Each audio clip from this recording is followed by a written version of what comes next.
नमस्कार साथियों, स्वागत है आप सभी का अनअकैडमी पर। मैं हूं अंकित अवस्थी। कैसे हैं आप? मेरे आने से पहले लग रहा है कि लोग भूले बिछड़े अपने मित्रों को खोज रहे हैं। कोई कहीं से है, कोई कहीं से है, कोई एमपी से, कोई हरियाणा से। सब एक दूसरे को खोज रहे हैं। इसी बीच में बेरोजगारी की हदें पार करते हुए एक बालक आया जिसने बोला कि वो कैलिफोर्निया से है। हद है मतलब। अमेरिका वाले भी अब रेलवे एसएससी की तैयारी करने लगे। ये देश किस दिशा में जा रहा है? लोग मजाक भी कर रहे हैं तो भूल जा रहे हैं कि मजाक भी हदों में होती है?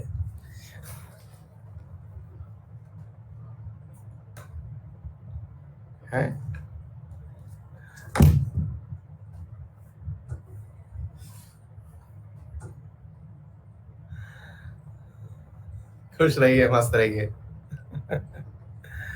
मस्त रहिए। बहुत सारा आशीर्वाद आप सभी को।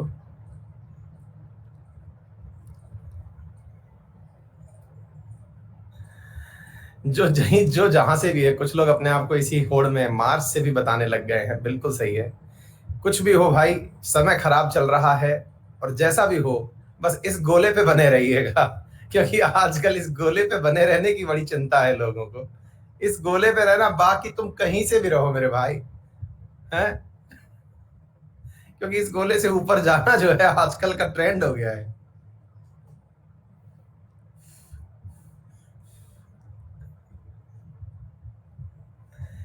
ना? बहुत सारा आशीर्वाद सभी को। कहीं से भी रहो यार। सभी को भैया बहुत सारा आशीर्वाद, बहुत सारा प्यार।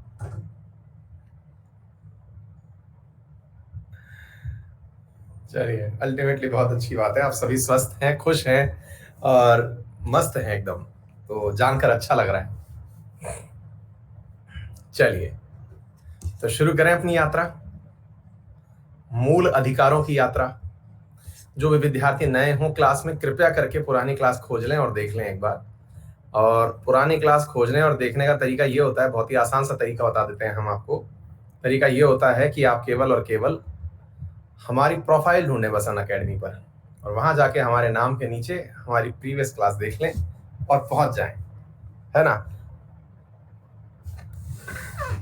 हाँ जी। तो मूल अधिकारों की यात्रा पर आपका स्वागत है। कल हम यात्रा करते करते समानता दिलवाने पहुंच गए थे। जब समानता दिलवा ही रहे थे कि अचानक हमें समझ में आया कि मूल अधिकारों की जो समानता है। रुक जाइए, हमारा शस्त्र भी हम ले लें, हम शस्त्र लेना भूल गए।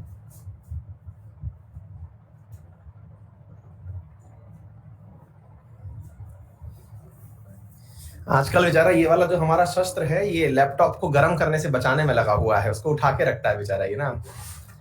तो फैन को जगह दे के देने में लगा हुआ है। हाँ भाई, चलिए। तो जैसा हम आपको बता रहे थे, तो कल हमने बहुत अच्छे से एक बात सीखी, और वो बात ये थी कि हम लोगों ने अल्टीमेटली आर्टिकल नंबर 14 के साथ साथ एक परिभाषा सीखी, और वो परिभाषा थी कि स्टेट आफ्टर ऑल होता क्या है।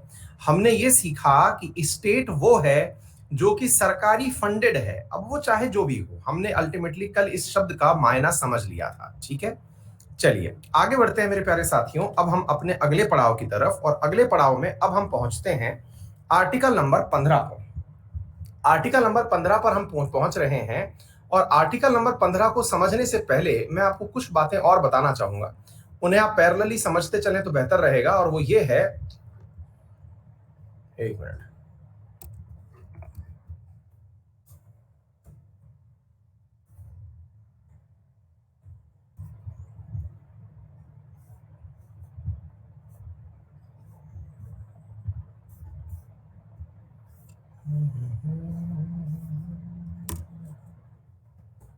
एक मिनट।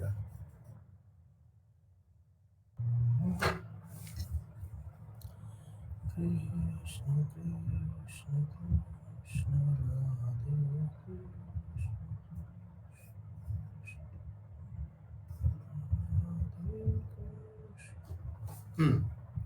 हाँ जी, आर्टिकल नंबर 15 पर अब हम पहुंच रहे हैं। तो यहां पर एक शब्द यूज किया गया है, अब हम इस शब्द को समझते हैं और वो क्या है आइए देखते हैं मेरे प्यारे साथियों। हम आर्टिकल नंबर 15 में एक लाइन पढ़ रहे हैं, नॉन डिस्क्रिमिनेशन, यानी कि नकारात्मक सेंस में ये लाइन बोली गई है कि कोई किसी को भी, अभी 13 पर आएंगे, रुक जाइए, 13 सबसे एंड में पढ़ेंगे, क्योंकि 13 जो है, अरे भैया वो रहा नहीं है, वो चला के छोड़ा गया है, वो रहा नहीं है, वो चला के छोड़ा गया है, क्योंकि 13 बताने से पूर्व हमें और चीजें पढ़ानी है, क्योंकि अल्टीमेटली 13 ही तो हमें ये कहेगा कि जब कुछ भी ना हो तो आर्टिकल 32 और आर्टिकल 13 वही कॉन्स्टिट्यूशनल रेमेडी है आफ्टर ऑल। राकेश भावरा कह रहे हैं कि सर आर्टिकल 1 से लेके 12 कब पढ़ाओगे? 12 तो कल पढ़ा दिए बेटा, 1 से लेके 12 हम बीच में सप्लीमेंट्री पढ़ाएंगे। सप्लीमेंट्री का मतलब है कि सिटीजनशिप जो है उसके बारे में कुछ बेसिक नॉलेज आपको आर्टिकल्स के बारे में दिए जाएंगे, क्योंकि उसमें एज सच कॉन्स्टिट्यूशनल अमेंडमेंट के अलावा, एनआरसी के अलावा पढ़ाने के लिए कुछ नहीं है।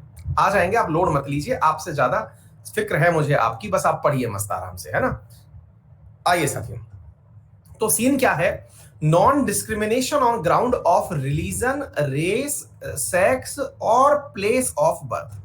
ठीक है सर, हमको कहा गया है कि किसी भी प्रकार से भेदभाव नहीं किया जाएगा। कैसे? धर्म के आधार पर, जाति के आधार पर, लिंग के आधार पर, जन्म स्थान के आधार पर और नस्ल के आधार पर, इन आधारों पर किसी भी व्यक्ति के साथ में कोई भी भेदभाव नहीं किया जाएगा, ऐसा हमारे लिए एक स्टेटमेंट के तहत लिखा हुआ है। लेकिन कहां?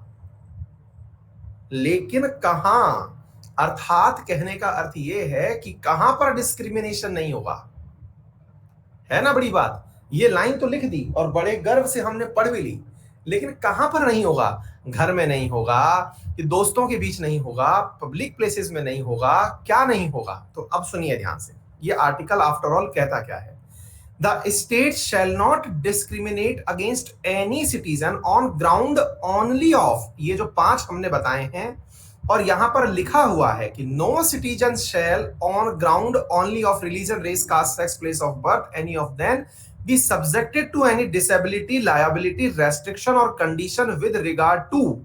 अब ये विद रिगार्ड टू करके 2 बिंदु लिखे हुए हैं जो अक्सर आप लोगों को नहीं पढ़ाए जाते, आपको नहीं बताए जाते, लेकिन मैं यहां पर बता रहा हूं किस चीज का। यहां पर साफ साफ लिखा हुआ है कि किसी भी व्यक्ति को दुकान में घुसने से कोई नहीं रोक पाएगा। Access to shop, public restaurant, hotel, अगर आपको दिख रही हो तो यहां पर चल रही है ये लाइनें, access to shop, public hotel, restaurant, place of public entertainment, the use of well, second line B वाली लाइन पढ़िए, well, tank, bathing ghat, road and place of public resort financed wholly or partially out of the state fund or dedicated to the use of general public, यानी कि कोई भी व्यक्ति को मना नहीं किया जाएगा। कहां कहां पर मना नहीं किया जाएगा? तो इस बिंदु को समझने का प्रयास करिए। कोई बात नहीं, नहीं दिखा तो भी कोई बात नहीं, देख करके भी कुछ कर नहीं पाओगे, लेकिन जो सुना उस पर विश्वास कर लो, क्योंकि देखा तो आपने बहुत कुछ है, याद कुछ भी नहीं है ना। बस सुनकर के ये विश्वास कर लो कि इस बिंदु के अंदर ये लिखा हुआ है कि किसी व्यक्ति को डिस्क्रिमिनेट नहीं किया जाएगा इन आधारों के ऊपर। कहां कहां डिस्क्रिमिनेट नहीं किया जाएगा? तो लिखा हुआ है, किसी दुकान में चढ़ते समय किसी व्यक्ति से यह नहीं कहा जाएगा कि तुम महिला हो इसलिए इस दुकान में नहीं आ सकती हो। किसी पब्लिक रेस्टोरेंट में, जहां पर दुनिया भोजन करने, खाना खाने जाती है, और वहां पर किसी निम्न जाति के वर्ग को आप ये कह दिए कि नहीं, तुम्हारा प्रवेश यहां पर मान्य नहीं है। किसी होटल में, किसी प्लेस ऑफ पब्लिक एंटरटेनमेंट में, यानी कि आप सिनेमा घर गए, वहां पर आपको ये कह दिया कि आप इस वर्ग से हैं इसलिए आपको अलाउ नहीं है। एक फिल्म के अंदर ये चीज बहुत अच्छे से दिखाई गई है, अगर आपने देखी हो तो, लीजेंड ऑफ भगत सिंह करके एक फिल्म है, मैं अक्सर इस बात को कोट करता हूं जब भी पढ़ा रहा होता हूं, कि लीजेंड ऑफ भगत सिंह नामक फिल्म है, अजय देवगन अभिनीत, जिसमें उन्होंने अजय देवगन ने एक्टिंग की है बहुत बढ़िया उनकी, भगत सिंह की। तो उस फिल्म के अंदर एक दृश्य दिखाया गया है जहां पर ये वाला संगीत गीत गाया गया है, पगड़ी संभाल जट्टा पगड़ी संभाल, क्योंकि ये वाला मूवमेंट चला था। असल में पगड़ी संभाल जट्टा जो है, ये भगत सिंह के चाचा अजीत सिंह के नेतृत्व में चला हुआ एक आंदोलन था, पगड़ी संभाल, ठीक है ना। तो मेरे प्यारे साथियों, वो जब गीत आता है उस समय फिल्म के एक दृश्य में ये दिखाया गया है कि वहां अंग्रेज जहां बैठे हुए हैं, वहां पर लिखा हुआ है beware of dogs and Indians, यानी कि इस जगह पर कुत्तों का और भारतीयों का प्रवेश निषेध है। अर्थात डिस्क्रिमिनेशन अगर हुआ तो एक सिनेमा घर के अंदर इस प्रकार की लाइन लिखी हुई थी। मेरे प्यारे साथियों, ऐसा हमारे देश में ना हो, क्योंकि आप में से बहुत सारे बच्चे 90s के हैं। 90s के मतलब आप में से अधिकांश क्लास जो है वो पैदा ही 95 के बाद हुई होगी। 95 वाले हैं, कुछ मतलब 98 वाले होंगे, कुछ 2000 सन के भी पैदा हुए क्लास में बैठे होंगे। तो जो विद्यार्थी इस जमाने के हैं, 21वीं शताब्दी के जो लोग हैं, उन्हें तो ये पता ही नहीं है कि कहीं ऐसा भी होता होगा। यानी कि ऐसा भी होता होगा कि जिनके अंदर बिल्कुल होंगे 2001 2000 तो बिल्कुल हैं। आप में से बहुतों को तो ये लाइन भी नहीं पता होगी कि अच्छा ऐसा भी होता था कि हमारे लिए प्रवेश निषेध होता था। मतलब आज भी क्या सर ऐसा होता है कि किसी को ये कह दे कि कोई, हाँ भाई तू महिला है इसलिए अंदर नहीं आ सकती, या पुरुष है इसलिए तू इस क्षेत्र में नहीं जा सकता हो। आपके सामने जीवंत उदाहरण है। कौन कौन से उदाहरण है साथियों? सबरीमाला जो मुद्दा है वो असल में इसीलिए उठा। क्यों उठा? क्योंकि आर्टिकल 15 के अंदर मेरे प्यारे साथियों ये लाइन मेंशन की हुई है कि किसी भी पब्लिक प्लेस पर जहां पर लोग जाते हो वहां पर किसी को भी जाने से रोका नहीं जा सकता। On the basis of race, caste, sex, creed, इनके आधार पर आप उनको डिस्टिंग्विश नहीं कर सकते, चाहे फिर सबरीमाला टेम्पल हो या फिर हाजी अली दरगाह। मतलब आपको अगर जाना है तो ये कहकर आपको नहीं रोका जा सकता कि आप महिला हैं इसलिए आपका प्रवेश निषेध है, क्योंकि वहां सब जाते हैं इसलिए महिलाएं भी जाएंगी। और ये सवाल सबसे बड़ा फंस गया।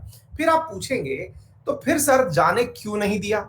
अगर अच्छा आप एक बात बताइए, मुझे आर्टिकल 15 में ये साफ लिखा हुआ है कि पब्लिक प्लेस पर अगर कोई आपको जाने से रोके तो मैं क्या कर सकता हूं? इतना तो अब आपको समझ में आ चुका है। बताइए मैं क्या कर सकता हूं यदि कोई भी व्यक्ति मुझे पब्लिक प्लेस में जाने से रोके तो मैं क्या कर सकता हूं? बताएं बेटा।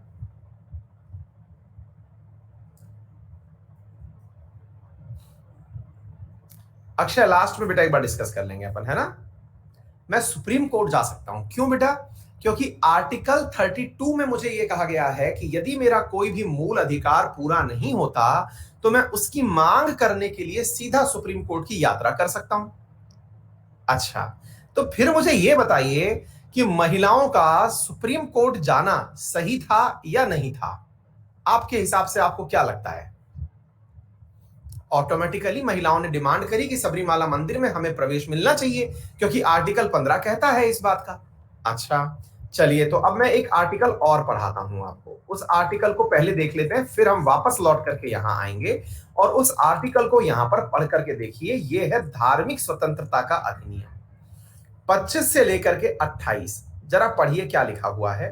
यहां लिखा हुआ है freedom of conscience and free profession, practice and propagation of religion. अंतरात्मा से मैं जिस भी धर्म का प्रचार प्रसार करना चाहूं मैं कर सकता हूं। धार्मिक मामलों के प्रबंधन की स्वतंत्रता, आर्टिकल नंबर 26, यहां पर यह भी लिखा हुआ है। तो मुझे एक बात बताइए मेरे प्यारे साथियों, ये वाला आर्टिकल नंबर 26 जो यहां पर लिखा हुआ है, ये मूल अधिकार है या नहीं है? ये मूल अधिकार है या नहीं है, मुझे ये बताइए, है ना? इसका अर्थ ये है कि मुझे मेरे धार्मिक मामलों के प्रबंधन की स्वतंत्रता है।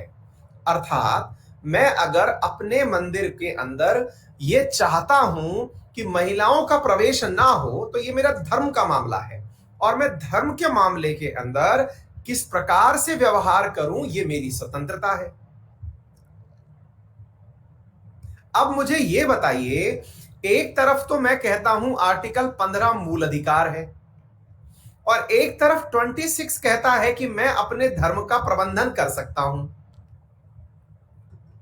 तो मुझे यह बताइए आर्टिकल वर्सेस आर्टिकल हुआ या नहीं? मूल अधिकार से मूल अधिकार लड़ गया कि नहीं?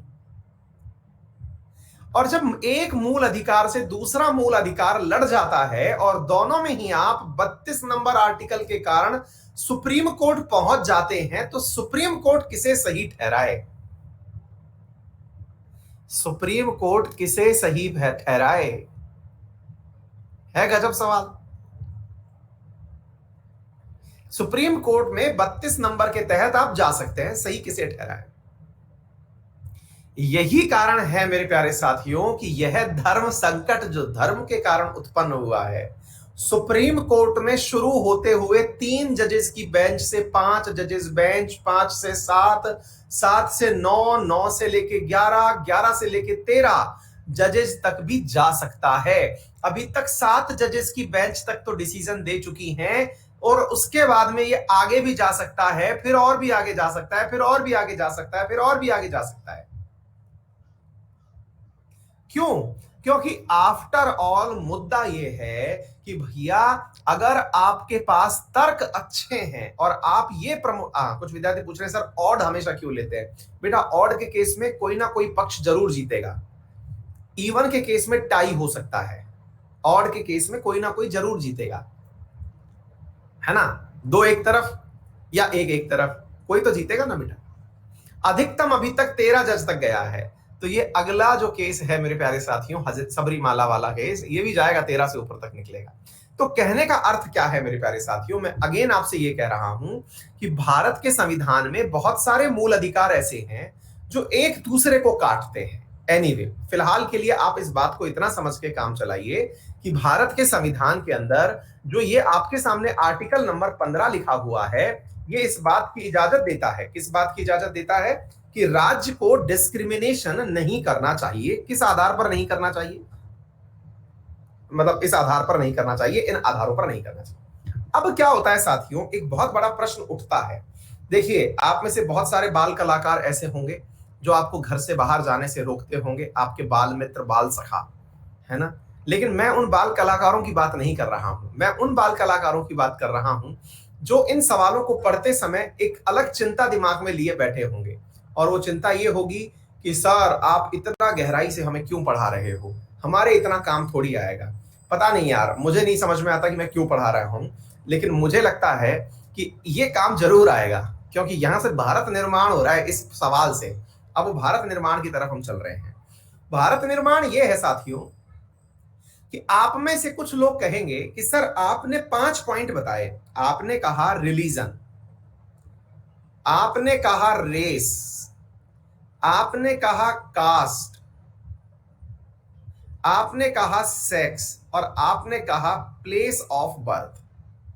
सर मुझे एक बात बताओ, हम एक एक करके सर सवाल पूछते हैं आपसे। इंडिया में नस्ल का तो कोई मुद्दा उठता ही नहीं है, क्योंकि हमारे यहां पर गोरे गोरे और काले की लड़ाई नहीं होती। लेकिन सर इसको ले लो, इसको ले लो, इसको ले लो, इसको ले लो, खूब लड़ाइयां होती हैं हमारे यहाँ पे। उदाहरण के रूप में बताते हैं आपको। सबसे पहले शुरुआत करते हैं इस जगह से। क्या है ये? कास्ट वाला मुद्दा। कास्ट वाला मुद्दा क्या है मेरे प्यारे साथियों? इस कास्ट वाले मुद्दे के अंदर सर आपने कहा स्टेट शैल नॉट डिस्क्रिमिनेट, यानी राज्य को भेद नहीं करना चाहिए। किसके बीच में भेद नहीं करना चाहिए? राज्य को भेद नहीं करना चाहिए, क्योंकि राज्य जो है वो कास्ट के आधार पर किसी को ऊंचा और नीचा नहीं बता सकता। तो सर मेरा एक सवाल है आपसे, राज्य ने जनरल, ओबीसी और एससी एसटी में ऐसा क्यों किया? बोले क्या किया बेटा? बोले सर जनरल के लिए कट ऑफ रख दी 60% नंबर, ओबीसी के लिए 50% नंबर, इनके यहां पर एससी एसटी के लिए आपने 40% नंबर कट ऑफ रख दी। तो सर ये तो सीधा सीधा आपके आर्टिकल नंबर 15 का उल्लंघन है। आर्टिकल नंबर 15 का अगर ये उल्लंघन है तो सर जाऊं मैं सुप्रीम कोर्ट? अभी तक शायद किसी को पता ना हो। शायद अगर आप इजाजत दे दें तो मैं सुप्रीम कोर्ट चला जाऊं, और बात भी सही है क्योंकि उनकी बात में दम है। बोले सर अगर आप कह दें तो मैं सुप्रीम कोर्ट चला जाऊं, क्योंकि अल्टीमेटली इस सवाल में वही वाला प्रश्न उठ करके वापस चला आया। सर मैंने कहा भाई कौन सा वाला प्रश्न चला आया?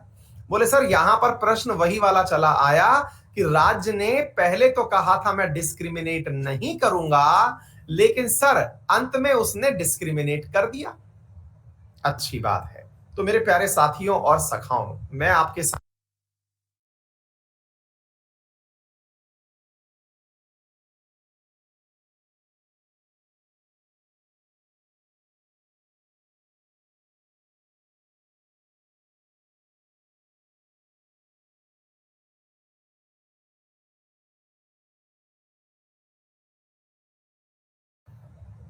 बोले सर जहां आपने मुझसे ये कहा कि स्टेट डिस्क्रिमिनेट नहीं करना चाहिए, वहां पर स्टेट ने सर डिस्क्रिमिनेट कर दिया। सर वहां पर स्टेट ने डिस्क्रिमिनेट कर दिया। क्या आपको यह सवाल समझ में आ रहा है? पहले यह बताइए, तब मैं आगे बढ़ूंगा। क्या आपको मेरा पॉइंट समझ में आ रहा है? थम्स अप करिए कि आपने पहले कहा कि राज्य को डिस्क्रिमिनेशन नहीं करना चाहिए, विभेदित नहीं करना चाहिए, लेकिन सर राज्य तो कर दिया। तो सर पहले तो मुझे आप इस लाइन का आंसर दो कि राज्य ने अगर ऐसा किया तो ये गलत है कि सही है? मैंने कहा टेक्निकली तो आपकी बात सुन के तो लग रहा है कि गलत है। अच्छा, अगर ये गलत है तो सर मैं पहले आपको एक चीज यहां पर पॉइंट के हिसाब से पढ़ के सुना देता हूं ताकि आपको आर्टिकल 15 प्रॉपर तरीके से समझ में आ जाए। अब आपको मैं केवल इसलिए दिखा रहा हूं, आप कहेंगे सर आप हमको ये वाले आर्टिकल क्यों नहीं दे देते सीधे सीधे? बेटा इसलिए नहीं दे देते क्योंकि ये आपके काम के नहीं है। आप जब यूपीएससी वगैरह की तैयारी करोगे ना तब भले ही काम के हों, लेकिन ये आपके फिलहाल काम के नहीं है। लेकिन मैं फिर भी आपको इसलिए दिखा दे रहा हूं ताकि आपको ये लगे कि हाँ इस पुस्तक में ऐसे आर्टिकल लिखे हुए हैं। एक 5 नंबर बिंदु दिख रहा होगा, दिख रहा है? 5 नंबर पॉइंट दिख रहा है ना? अब मैं इसको पढ़ के सुना दे रहा हूं। मैं पढ़ के सुना दे रहा हूं, आप विश्वास करिए कि कुछ लिखा हुआ है। इसमें लिखा हुआ है, नथिंग इन दिस आर्टिकल और in sub clause G of clause 1 of article 19 shall prevent the state from making any special provision by law for the advancement of any socially and educationally backward class of citizen or the scheduled caste or scheduled tribe in so far as such special provision related to their admission to educational institute including private educational institute whether aided or unaided by the state other than the minority educational institute referred to clause 1 of article 30। बोले ऊपर से निकल गया sir. मैं आपको केवल ये line इसलिए पढ़ के सुनाया ताकि आप लोग इस बात से ये समझ लें कि ऐसा कुछ लिखा है, गड़बड़ सड़बड़ कुछ लिखा है। समझाने के लिए तो मैं बैठा हूं। आर्टिकल नंबर 15, आर्टिकल नंबर 15 के अंदर सब क्लॉज, देखो आर्टिकल्स को ऐसे पढ़ा जाता है। ऊपर की तरफ लिखा हुआ है नंबर 15, ये लिखा हुआ 15। अब 15 के नीचे देखो, यहां पर 1, यहां पर 2, 3, 4 और फिर 5 दिखा होगा नंबर में। देखो यहां पर 5 नंबर दिख रहा होगा, ठीक है? इसको पढ़ा जाता है article number 15 sub clause 5। Sub clause 5 में लिखता है कि कोई भी आर्टिकल या फिर 15 नंबर आर्टिकल में लिखा हुआ कोई भी पॉइंट राज्य को एजुकेशनली और सोशली बैकवर्ड क्लास, साथ में एससी और एसटी के लिए एजुकेशनल इंस्टीट्यूट में यानी कि कॉलेज में एडमिशन की प्राथमिकता के लिए प्रावधान बनाने से नहीं रोक सकता। कहने का अर्थ यह हुआ कि जहां आपने 15 में यह बात लिख दी, 15 में आपने क्या लाइन लिख दी? 15 में तो आपने कहा कि स्टेट शैल नॉट डिस्क्रिमिनेट, राज्य को डिस्क्रिमिनेट नहीं करना चाहिए रेस, कास्ट, सेक्स इनके आधार पर। लेकिन वहीं इसी आर्टिकल के सब क्लॉज 5 में आप लोग ये लिखते हैं कि कॉलेज में ओबीसी और एससी एसटी का रिजर्वेशन होगा। सरल रूप से इस बात को बस हम समझने का प्रयास कर लेते हैं। यानी इस पॉइंट के अंदर ये जो लाइन मेंशन की गई है कि यहां पर ओबीसी को और एससी एसटी को, ओबीसी अभी शब्द यूज नहीं किया गया, इसमें लिखा गया socially and educationally backward class, और यह लिखा गया कि इनके लिए राज्य को प्रावधान बनाने से कोई नहीं रोक सकता। तो फिर आप कहेंगे सर ये तो दोनों ही बातें हो गई, सर इसी का तो मतलब कहीं वो नहीं है रिजर्वेशन। मैंने कहा जी हां, जब आर्टिकल में ये बात लिखी हुई है तो इसी को तो रिजर्वेशन कहते हैं। सरकार ने इसी के आधार पर रिजर्वेशन दे दिया। फिर आप पूछेंगे कि अच्छा तो ये तो एक सोची समझी रणनीति थी कि एक तरफ तो कहा समानता होगी, आर्टिकल का नाम ही दे दिया समानता के ऊपर अधिकार, आर्टिकल का नाम ही है समानता, राइट ऑफ इक्वालिटी। इधर देखिए राइट ऑफ इक्वालिटी 14 से लेकर के 18, और आप इक्वालिटी के नाम पर हमको उल्लू बना रहे हो। ये तो दोनों बातें कर दी आपने। फिर इक्वालिटी कहां से रही? अब आपकी सटक गई। आपकी क्यों सटक गई? इक्वालिटी कहां है? मैं तो इक्वालिटी ढूंढ रहा हूं, इक्वालिटी तो है ही नहीं बेटा। गवर्नमेंट जॉब में, हाँ, एक विद्यार्थी ने सवाल पूछा, सर गवर्नमेंट जॉब में भी तो रिजर्वेशन है। हरिहर, बेटा हरिहर, गवर्नमेंट जॉब में जो रिजर्वेशन है वो आर्टिकल नंबर 16 में लिखा हुआ है। देखो आर्टिकल नंबर 16 की लाइन भी एज इट इज ही है। इधर देखो, religion, race, caste, sex, descent, place of birth and residence और एनी ऑफ देम, यही लाइन इसमें भी है। लेकिन आर्टिकल नंबर 16 के अंदर भी ऐसे ही एक सब क्लॉज सरकारी नौकरी के लिए दिया हुआ है, और वो है मेरे प्यारे साथियों sub clause number 4। Sub clause number 4 जिसमें ये लिखा हुआ है, आर्टिकल नंबर 16 इसका sub clause 4, nothing in this article shall prevent the state from making any provision for reservation of appointment और post in favour of backward. यानी कि article 16 का सब क्लॉज 4 और आर्टिकल 15 का सब क्लॉज 5 इनडायरेक्टली हमें एक बात सिखा गया। क्या बात सिखा गया? कि भैया बात ऐसी है कि रिजर्वेशन तो होगा। मतलब हमें ये लाइन सिखा गया कि भैया समझ के रहिएगा कि रिजर्वेशन तो होगा।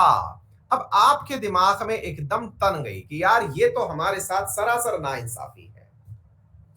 मतलब आपने एक तरफ तो कॉलेज में रिजर्वेशन दे दिया 15 के पार्ट 5 में, और दूसरी तरफ 15 के भाग 16 के भाग 4 में नौकरी में दे दिया। फिर आप अपने आर्टिकल का नाम देते हो कि ये समानता का अधिकार है। सर ये तो गड़बड़ है। गड़बड़ नहीं है साथियों। अब आपको समझने की आवश्यकता है रिजर्वेशन क्या है। रिजर्वेशन इधर देते हैं साथियों। आइए साथियों अब चलते हैं हमको समझाने के लिए रिजर्वेशन की यात्रा पर। क्या है रिजर्वेशन की यात्रा? आइए मेरे साथ चलते हैं।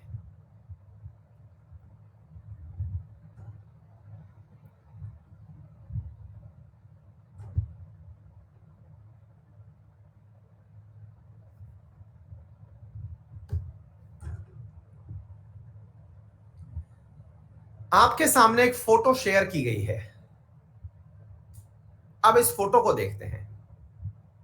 इस फोटो को देख करके आपको सवाल समझ में आ जाएगा कि आफ्टर ऑल समानता का मतलब क्या है। कोई दिक्कत नहीं है, जितने भी लोग नाइंसाफी नाइंसाफी कह रहे हैं उन सबको यह क्लियर हो जाएगा कि नाइंसाफी है कि नहीं है। यह फोटो विशेष रूप से आपके लिए लाई गई है, विशेष रूप से आपके लिए डिजाइन करवाई गई है, क्योंकि मुझे रिजर्वेशन समझाने के लिए अक्सर इस फोटो का उपयोग लेना पड़ता था। मैं बोलता था, हाथ से बनाता था। इस बार हमारी टीम ने आपके लिए बना के दी है ये फोटो। ये अपने आप में बहुत कुछ समझाएगी।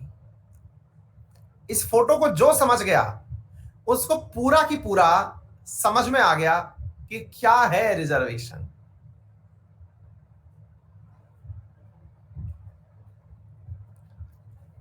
पहले अच्छे से समझ लो, जो नहीं समझ पाए उनको फिर मैं समझाऊंगा। ये रिजर्वेशन समझा रही है फोटो। कहते हैं ना तस्वीरें बहुत कुछ बोलती हैं, तो ये बोल गई तस्वीरें। आपको याद होगा, जो पुराने विद्यार्थी होंगे, यही मेरा उदाहरण है। आज से नहीं, जब से मैं पढ़ा रहा हूं ये मेरा एग्जाम्पल है रिजर्वेशन को समझाने का। अब समझते हैं साथियों, आगे बात समझ में। रिजर्वेशन क्या है? ये है रिजर्वेशन। चलिए तो अब व्याख्या करते हैं इस तस्वीर की। जो नहीं समझ पाए अब व्याख्या करते हैं। क्या? सुनिए मेरे प्यारे साथियों। मेरे प्यारे साथियों, आपके सामने 3 लोग खड़े हुए हैं। एक लंबा है, एक मध्यम ऊंचाई का है और एक कम ऊंचाई का है। इन तीनों को स्टेडियम में चल रहा क्रिकेट मैच देखना है। इन तीनों को स्टेडियम में चल रहा क्रिकेट मैच देखना है। लेकिन तीनों के लिए जो भी साधन उपलब्ध थे वो बराबर थे। साधन उपलब्ध थे यानी कि तीनों के लिए सीढ़ियां रखी हुई थी। ऐसी स्थिति में यहां पर इन 3 सीढ़ियों में से यदि इस बच्चे को और इस बच्चे को और इस बच्चे को तीनों को बराबर जगह पर खड़ा करके रखा गया तो ये बच्चा जो है ये मैच नहीं देख पाया। अब आप पूछेंगे इसका हमारे रिजर्वेशन से क्या लेना देना? भाई सिंपल सा लेना देना है।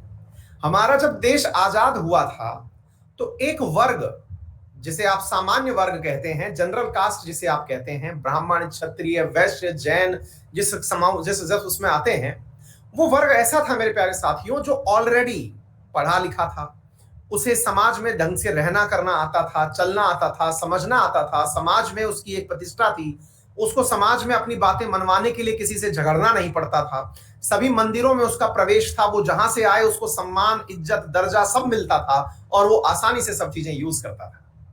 लेकिन एक व्यक्ति ऐसा भी था, जब देश आजाद हुआ उस समय उस व्यक्ति को देश में कहीं पर भी कोई कांच के कप में चाय पिलाने को तैयार नहीं था। एक ऐसा व्यक्ति था जिसको कि उन्हीं बर्तनों में खाना खिलाने को तैयार नहीं था जिनमें वो आज खाना खाता है। मेरे प्यारे साथियों, आज भी इस बात को आप माने या ना माने, बहुत सारी जगह पर हमारे परिवारों में, हमारे समाज में ऐसी जगह बहुत सारे इंसिडेंट आपको दिखाई देते हैं जिनमें आपको वो लोग इस प्रकार का डिस्क्रिमिनेशन करते हुए देखे जाते हैं। वो इंसान और इंसान में इस बात का भेद करते हैं कि ये है कास्ट में लोअर कास्ट के हैं और इनके बर्तन अलग होने चाहिए। आप अपने घर में पुरानी जगह पर जाइए और देखिए। तो अब ये जो शब्द है ना जो मैंने यूज किया, बहुत हार्श है, बहुत सारे लोगों को लगेगा, अच्छा बहुत सारे लोगों की अपनी फीलिंग्स भी होंगी, बहुत सारे लोगों के पर्सनल अनुभव होंगे बहुत कड़वे, बोले नहीं सर ऐसा नहीं है, इन्होंने हमारे साथ ये कर दिया, हमने यूं कर दिया। वो पर्सनल ग्रीवांसेस हटाइए। जब देश चलता है तो देश मेजॉरिटी की बात करके चलता है, वो ये सोच करके चलता है अधिकतम का लाभ कैसे सुनिश्चित हो। तो मेरे प्यारे साथियों, इस व्यक्ति को उस जगह पहुंचाना था ताकि ये भी जो सरकार के द्वारा प्रायोजित मैच है उसका आनंद ले सके। तो उसका आनंद लेने के लिए इस व्यक्ति का अपलिफ्टमेंट जरूरी था, इसको उठाना जरूरी था। तो इस व्यक्ति को उठाने के लिए एक ही तरीका था, वैकेंसी तो 100% ही थी, लेकिन यहां से इसके नीचे की कुर्सी निकाल के इसको दे दी कि बेटा तुम इस पे खड़े हो जाओ, तुम तो अभी भी मैच देख पाओगे और इसको सहारा मिलने के बाद अब ये भी मैच देख पाएगा। क्या आपको मेरी बात समझ में आ रही है? तो ऐसी स्थिति में इन तीनों को राज्य ने समान ही किया है। तो जो आर्टिकल 15 में आप लोग लाइन पढ़ते हैं, क्या लाइन पढ़ते हैं आप लोग? आर्टिकल 15 में लाइन पढ़ते हैं कि स्टेट शैल नॉट डिस्क्रिमिनेट। अगर राज्य, मेरे प्यारे साथियों, इनके अपलिफ्टमेंट का प्रयास नहीं करता तो ये डिस्क्रिमिनेशन कहलाता। फिर से सुनिएगा, यदि राज्य इनके अपलिफ्टमेंट का प्रयास नहीं करता तो ये डिस्क्रिमिनेशन कहलाता। डिस्क्रिमिनेशन ये नहीं है कि इसके साथ में क्या दे दिया गया, लाभ दे दिया गया। आप में से कुछ लोग एक चीज को लेकर बहुत ज्यादा परेशान रहते हैं, और वो क्या है, आप लोग एक कहते हैं कि सर लेकिन आरक्षण का लाभ वो व्यक्ति ले रहा है जो खुद भी आईएएस बन गया, उसका बेटा भी आरक्षण का लाभ लेके आईएएस बन गया, उसकी तीसरी पीढ़ी भी लेकर के आईएएस बन गई। बिल्कुल सही कह रहे हैं आप। तो आप मुझे ये बताइए, इससे किसे लड़ना चाहिए? इससे किसे लड़ना चाहिए? उसी वर्ग के लोगों को जो आरक्षण का लाभ लेने के लिए हकदार हैं, और उनका हक उन्हीं की कास्ट में एक ऐसा व्यक्ति जो उनका सारा हिस्सा खा के आगे चला जा रहा है, उन्हें अपने हक की मांग करनी चाहिए या हमें उनके हक की मांग करनी चाहिए? मतलब समझ रहे हैं आप? हमें से मतलब जिन्हें रिजर्वेशन नहीं मिल रहा। तो आप मुझे यह बताइए, अगर मैं आपके सामने एक छोटा सा उदाहरण देता हूं, आप में से अक्सर बहुत सारे लोग इस बात से प्रभावित होते हैं, सर आप नहीं देखते एक आईएएस का बेटा आईएएस बन जाता है, आईएएस का बेटा आईएएस बन जाता है, उसके बाप ने रिजर्वेशन लिया, बेटे ने लिया, अब पोता लेगा। बिल्कुल, ये बिल्कुल गलत है। लेकिन गलत है तो असल में ये गलत जितना आपके लिए है ना, उससे ज्यादा गलत वो उस कास्ट के लिए है जिसके कास्ट के लोग इस ऐसे लोगों के लिए, ऐसे लोगों की वजह से जो आरक्षण का लाभ लेते लेते उन लोगों का हक खा गए जो कि वाकई में आरक्षण के हकदार थे। साथियों, एक रिपोर्ट कहती है कि आज भी शेड्यूल कास्ट के अंदर जो अधिकांश आरक्षण है वो उन लोगों के पास नहीं पहुंचा जो वाकई में अत्यंत निम्न कास्ट के अंदर आते हैं। अब इसके ऊपर आपको मालूम होना चाहिए कि भारत सरकार एक ऐसी समीक्षा तैयार करवाई है जिसमें शेड्यूल कास्ट के अंदर भी अब वर्गीकरण होगा। वर्गीकरण होगा से मतलब है, अभी वो चल ही रहा है और उसके ऊपर बहस किया जाना बाकी है। National commission of schedule caste इसकी तैयारी कर रहा है, जिसमें यानी सब क्लासिफिकेशन ऑफ शेड्यूल कास्ट, यानी कि जातियों को पहचाना जाएगा कि ये शेड्यूल कास्ट में है, इसको इतना परसेंट रिजर्वेशन शेड्यूल कास्ट का मिलना चाहिए। बाकी जो बच गए, बहुत सारी जातियां आज भी चूहा खा के पेट भर रही हैं, चमड़े का काम कर रही हैं, आज तक शिक्षा उन तक नहीं पहुंची, उन लोगों तक आरक्षण का लाभ पहुंचाया जाए। तो आरक्षण बुरा नहीं है, आरक्षण का जो डिस्ट्रीब्यूशन है, आरक्षण का जो लोग लाभ ले रहे हैं, उसमें कुछ खामियां हैं जिसकी वजह से आप लोग आहत हैं। मैं मेरी पूरी क्लास से इस बात से सहमत हो सकता हूं और मेरी पूरी क्लास मुझसे इस बात पर सहमत हो सकती है कि सर आरक्षण जो है, हम चाहेंगे कि उस व्यक्ति को मिले जो नाली में उतर करके हमारे लिए सफाई का कार्य कर रहा है।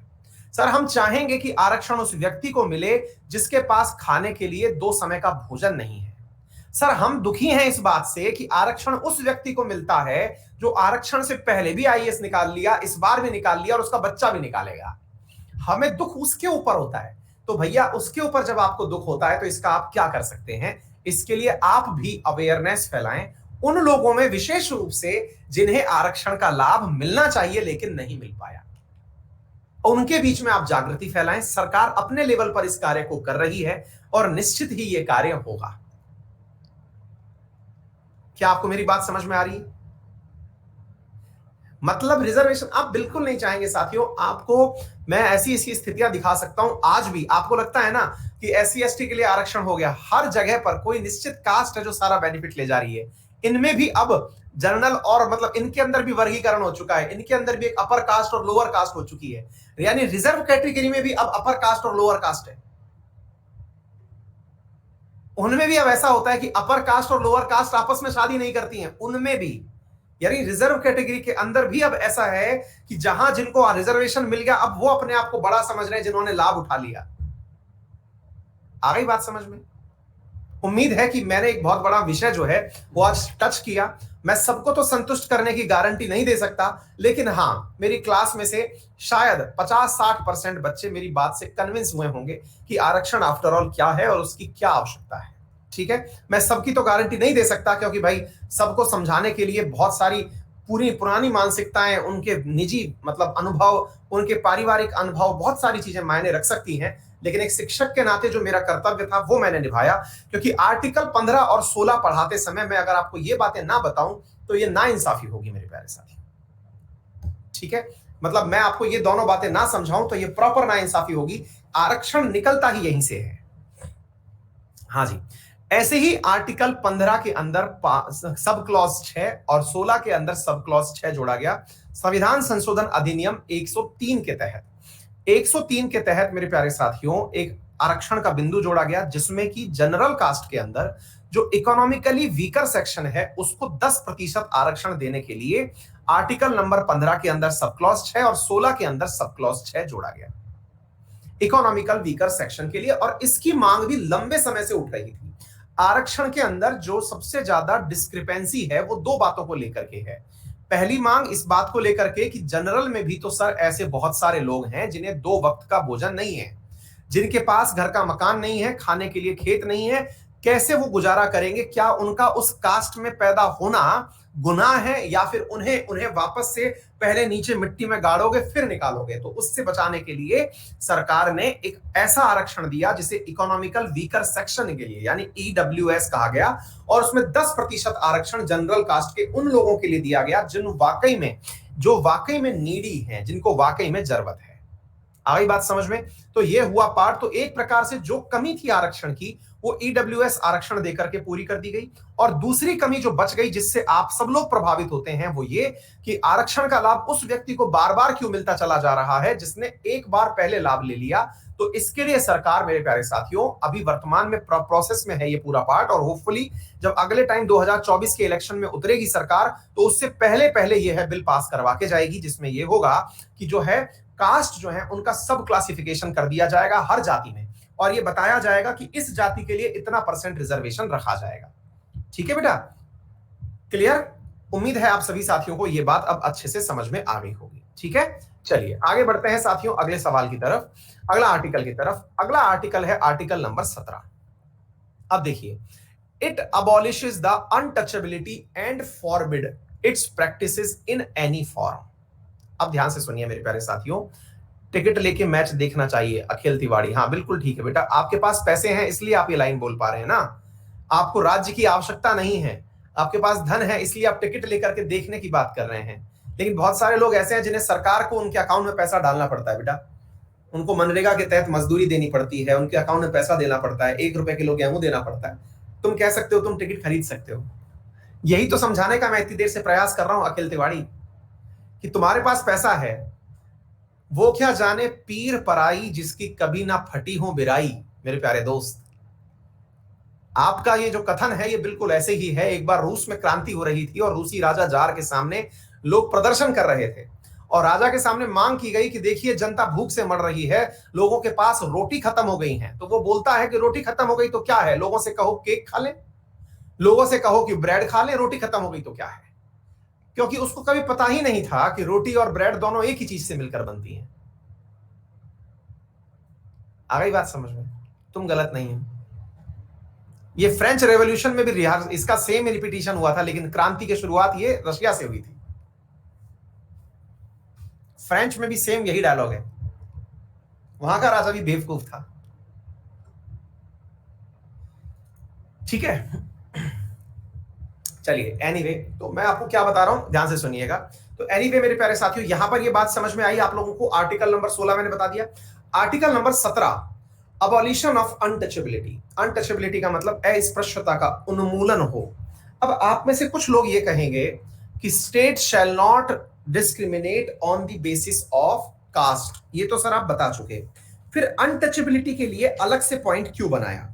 आइए अब चलते हैं साथियों आर्टिकल नंबर 17 की यात्रा पर। आर्टिकल नंबर 17 में जो लाइन लिखी गई है जरा हम उसे समझने का प्रयास करते हैं। हमारी पुस्तक भी वो आर्टिकल दिखा दे तो हम आपको वो आर्टिकल प्रॉपर तरीके से पढ़ के सुनाना चाहते हैं।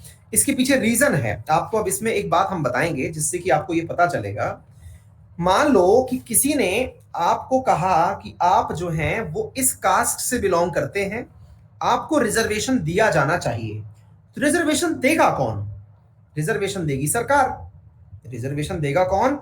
रिजर्वेशन देगी सरकार। पन्ना तो नहीं फाड़ दिया बच्चा हमारा। 16 हो गया, 16 हो गया, 16 हो गया, 17 ही रहा। हाँ भाई सुनिए साथियों, हमारे बालक जो है वो खेलते रहते हैं इससे ना, किताबें उनके लिए। इधर देखिए साथियों, अब आर्टिकल नंबर 17 पे चलिए, देखिए क्या लिखा हुआ है। Abolition of untouchability. Untouchability is abolished and in practice in any form is forbidden. The enforcement of any disability arising out of untouchability shall be an offense punishable in accordance with law. अच्छा, अब ये क्या चीज हो गई साथियों? इस सवाल को थोड़ा समझने का प्रयास करते हैं। वास्तविकता में इसको समझने से पूर्व आपको यह समझना होगा कि आर्टिकल 16 और 15 और 16 में जो बातें कही, मान लो कि आपने कहा कि सर मैं एससी कैटेगरी में आता हूं और मुझे कॉलेज में एडमिशन लेना है, तो आप उस एडमिशन के लिए रिजर्वेशन मांगेंगे कहां? दोबारा से समझिए, अगर आपने कहा कि मैं एससी कैटेगरी में हूं, मुझे रिजर्वेशन चाहिए, तो आप वो रिजर्वेशन मांगेंगे किससे? आंसर है स्टेट से मांगेंगे। क्या आपको बात समझ में आ रही है? लेकिन साथियों, अगर मैं आपसे अब रिवर्स पूछूं कि आपको किसी ने अभद्र भाषा बोल दी, तो अभद्र भाषा बोलते ही आप इस अभद्र भाषा की शिकायत किससे करने जाएंगे? राज्य से। लेकिन इस आर्टिकल में तो कहीं भी यह नहीं लिखा हुआ है कि आपको अभद्र भाषा बोलने के ऊपर इतने साल की सजा होगी। अभद्र भाषा बोलने पर जांच ये अधिकारी करेगा। इसमें तो कहीं पर भी यह नहीं लिखा है कि किस तरह की भाषा बोलना गुनाह है, कहीं भी नहीं लिखा है। फिर क्या करिएगा? इस आर्टिकल में तो कहीं नहीं लिखा है। विकास कह रहे हैं वो तो आईपीसी में होगी ना सर। नहीं बेटा, वो आईपीसी में नहीं है। जब आईपीसी बना था तब तो रिजर्वेशन ही नहीं था।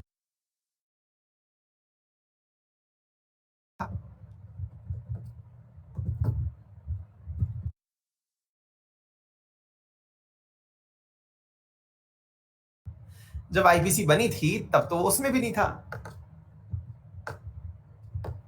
बेयर एक्ट में भी नहीं है।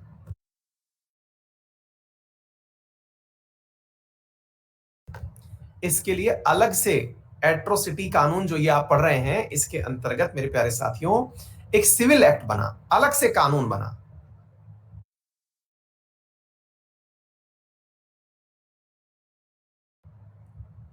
ठीक है, और उसके अंदर SC/ST एक्ट जिसे आप कहते हैं,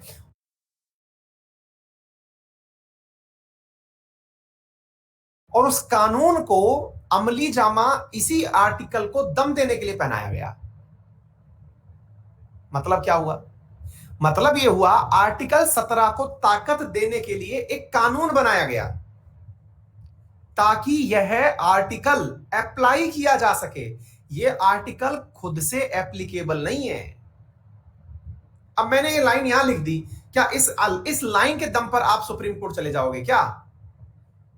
आपको तो पता ही नहीं है आपका राइट क्या है, किस चीज के ऊपर बोलने पर आप शिकायत करने जाओगे?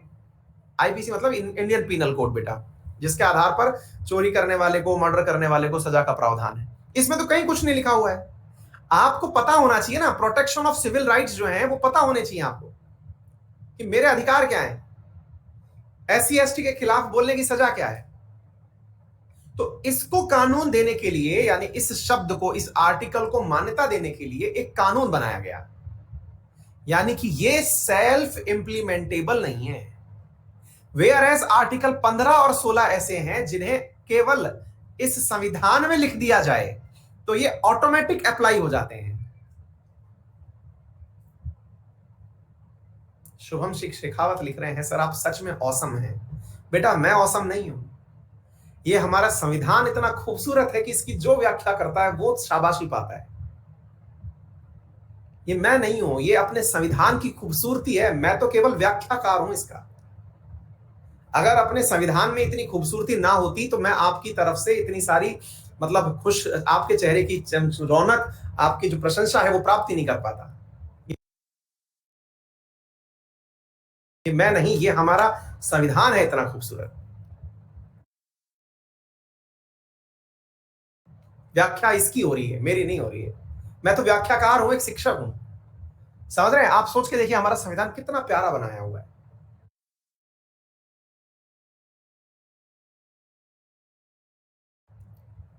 आ गई बात समझ में?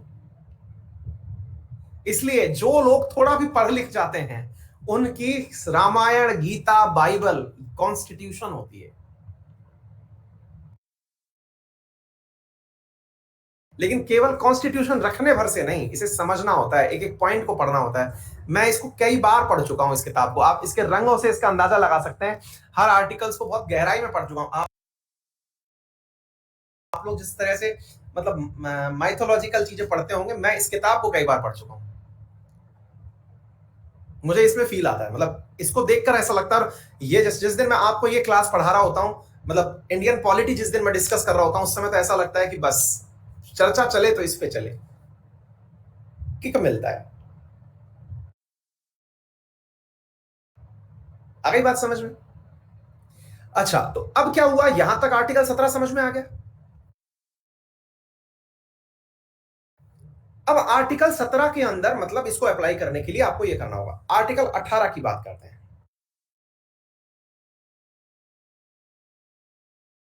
तो ये तो बहुत सिंपल सा था, बात समझ में आ गई। आर्टिकल 18 आपको टिप्स पे याद हो जाएंगे सारे आर्टिकल। देखिए 14 आपके दिमाग में आ चुका है, 15 आ चुका है, 16 आ चुका है, 17 आ चुका है, 18। एक एक आर्टिकल आपको ऐसे जम जाएगा, आपको लगेगा कि कोई कहीं से भी आर्टिकल पूछे आप उस पर बोलने की स्थिति में होंगे।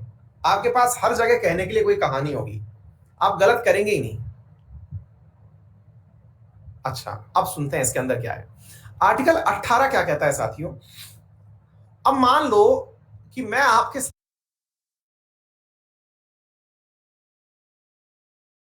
सामने ये कह दूं, श्री श्री 1008 श्री अंकित अवस्थी महाराज, नाम हो गया साहब। अब इतना बड़ा नाम दे दिया, इतना बड़ा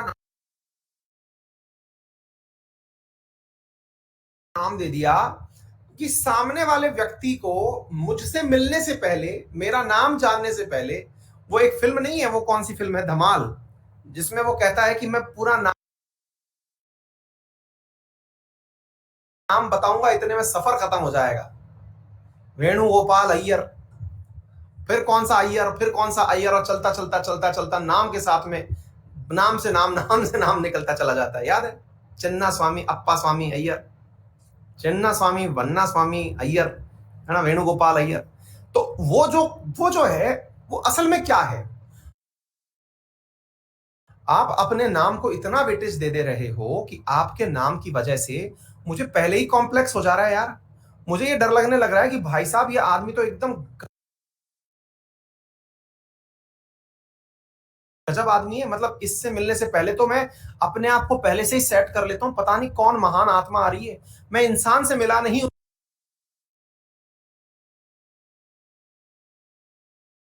उसके नाम से मिलते ही मेरी हालत खराब हो गई। श्री श्री 1008 पे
हजार आठ पे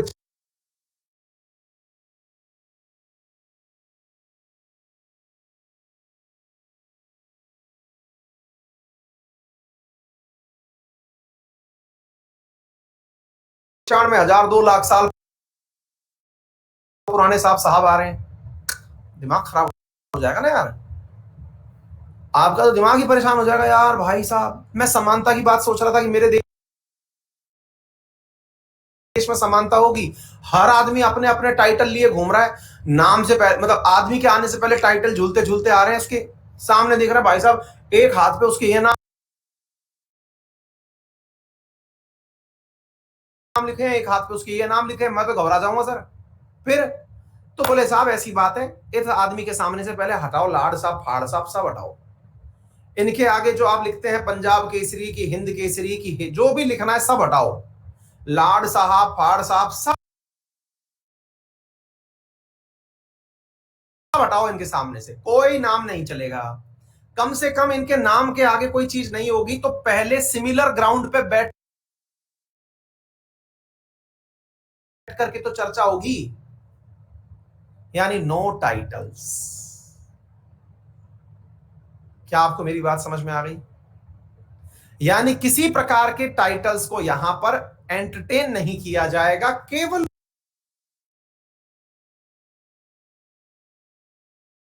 दो टाइटल्स को जो कि ऑनरेरी हैं, जिन्हें आपने पढ़कर प्राप्त किया है और देश की सेवा में यानी वेल्लोर में प्राप्त किया है, that is defence and academics. इनके जो आपके टाइटल्स हैं ये आपके नाम के आगे लगाए जा सकते हैं। यदि यति लता मंगेशकर अपने नाम के आगे लिखने लग जाएं भारत रत्न लता मंगेशकर, तो उन्हें मेरे प्यारे साथियों सजा भी हो सकती है। वो बात दूसरी है कि हमारे यहां पर लिखने वाले लोग भारत रत्न लता मंगेशकर जी पधार रही हैं, भारत रत्न परम श्रद्धेय भीमराव अंबेडकर जी की जयंती है। वो हमारी तो क्या है ना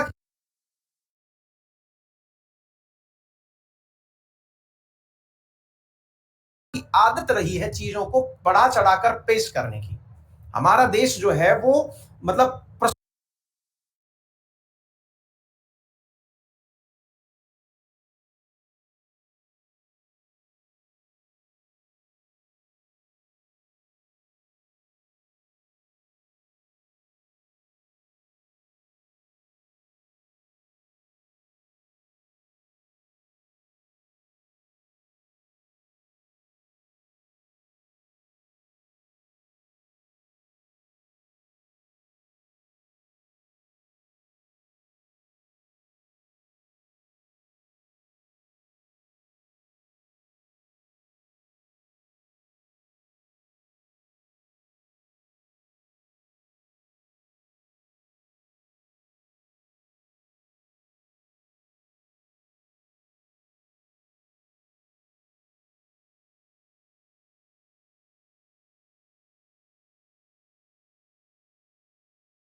रत्न लता मंगेशकर जी पधार रही हैं, भारत रत्न परम श्रद्धेय भीमराव अंबेडकर जी की जयंती है।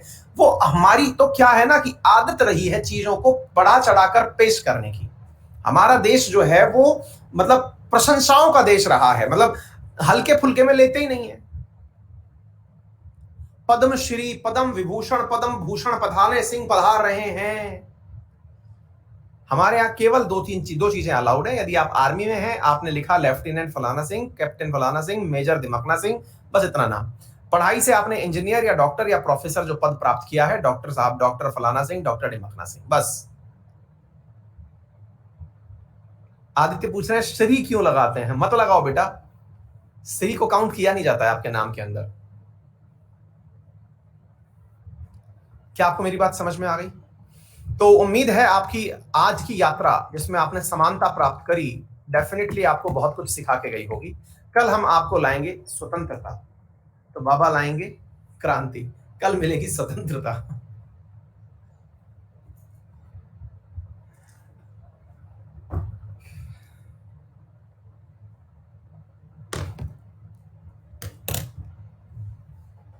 हाँ जी,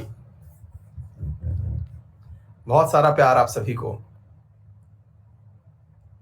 Anupriya, thank you so much. Kullu,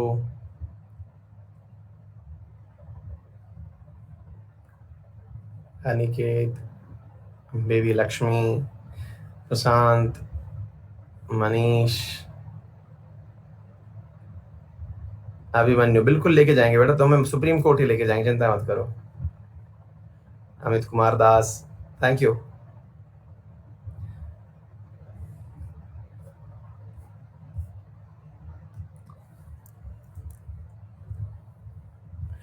Priyanka, बेटा उसके अंदर फिर एक काम कर सकती हो, अगर ऐसा है ना तो इंग्लिश उसको देवनागरी लिपि में लिखो। जैसे टाइम को हिंदी में टाइम लिखो, टी मतलब टे टमाटर वाला, फिर आ ई और मैं, तो चल जाएगा।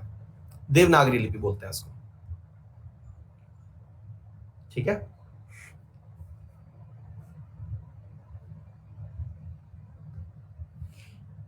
ओझा जी पूछ रहे हैं अगर हमारे संविधान बनाने वाले इतने महान थे तो उन्होंने जो निचली जाति हैं उनके बेसिक नेसेसिटीज को इंप्रूव करने के बदले उन्हें रिजर्वेशन देने का क्या मतलब हुआ? बेटा बेसिक नेसेसिटीज आपकी नजर में आज तो हैं कि रोटी कपड़ा मकान हो, लेकिन आज रोटी कपड़ा मकान के बाद भी आदमी अपने आप को गरीब कहता है, तो फिर क्या कर लोगे? बेसिक नेसेसिटी कभी भी क्राइटेरिया फुलफिल कर ही नहीं सकती। मेरी बहुत लंबे समय जब मैंने जॉब शुरुआत की थी, जब मैं कॉलेज से निकला था, तो मेरी बेसिक नेसेसिटी थी लंबी गाड़ी हो, बड़ा बंगला हो, सब कुछ हो मेरे पास। आज मेरे पास सब कुछ है, गाड़ी घोड़ा सब है, 5-6 गाड़ियां हैं, सब कुछ है, लेकिन उसके बाद में मुझे लगता है कि मेरे पास कुछ नहीं है। बेसिक नीड कभी खत्म ही नहीं होती है, इंसान की नीड बड़ी चलती चली जाती है। ये मैस्लो का नियम है। मैस्लो कहता है कि इंसान की क्षमताएं कभी खत्म होती नहीं है, वो अंत में खत्म होती है जब वो आध्यात्म की तरफ जाता है। उसको सेल्फ एक्चुअलाइजेशन कहते हैं। मैस्लो का 5 सूत्री कार्यक्रम है ये, तब जाकर के उसकी बेसिसिटी पूरी होती है। तो ये कोई मतलब आर्गुमेंट नहीं है।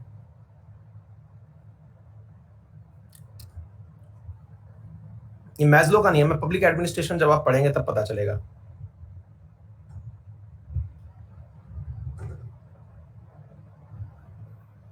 चलिए, आपकी क्यूरोसिटी बहुत है, किसी दिन एक ऐसी परिचर्चा रखेंगे जिस दिन आपकी इन्हीं क्यूरोसिटीज के ऊपर चर्चा की जाएगी।